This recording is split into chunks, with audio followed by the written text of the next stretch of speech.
नमस्कार, news mall 18 मध्ये आपलं सगळ्यांचं स्वागत। मी प्रियंका पाटील शेळके। जाणून घेऊयात न्यूज मॉलच्या खास घडामोडी।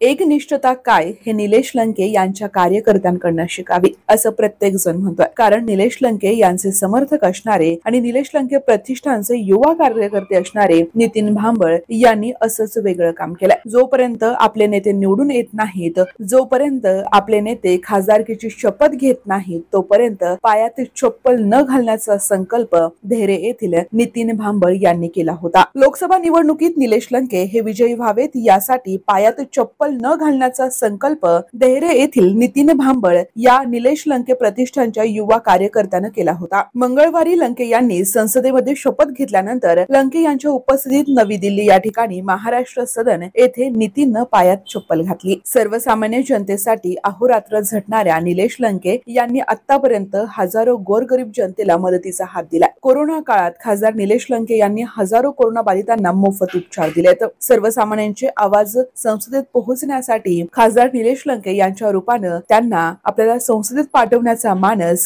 सर्व कार्यकर्त्यांनी घेतला होता। त्यामुळेच नितीनने मे महिन्यात उन्हाच्या तडाख्यातच चप्पल न घालण्याचा निर्धार केला आणि संपूर्ण नगर तालुका पिंजून काढला। 4 जूनला मतमोजणीचा दिवस उजाडला। नितीन यानं देवाजवळ प्रार्थना करत लंके यांच्या गळ्यात विजयाची माळ पडावी यासाठी साकडं घातलं। लंके यांना विजयी घोषित केल्यानंतर नितीन यांनी त्यांच्या खऱ्या अर्थाने संकल्पपूर्ती झाली। मात्र लोकशाहीच्या पवित्र मंदिरात शपथ घेतल्याशिवाय चप्पल घालणार नाही असा त्यांचा निर्धार त्यांनी सुरूच ठेवला। अखेर मंगळवारी निलेश लंके यांनी खासदारकीची शपथ घेतली आणि बुधवारी सकाळीच निलेश लंके यांनी दिल्लीत जाऊन स्वतः आपल्या या निष्ठावान कार्यकर्त्यासाठी चप्पल खरेदी केली आणि नितीनच्या पायात घातली। हे पाहून नितीन देखील भारावून गेला। यावेळी संजय गारुडकर, शिरीष काळे, सुनील कोकरे, सचिन काळे, राजेंद्र दौंड, संजय तरटे, दिलीप लाळगे, शशी घवाने आदी मंडळी उपस्थित होते।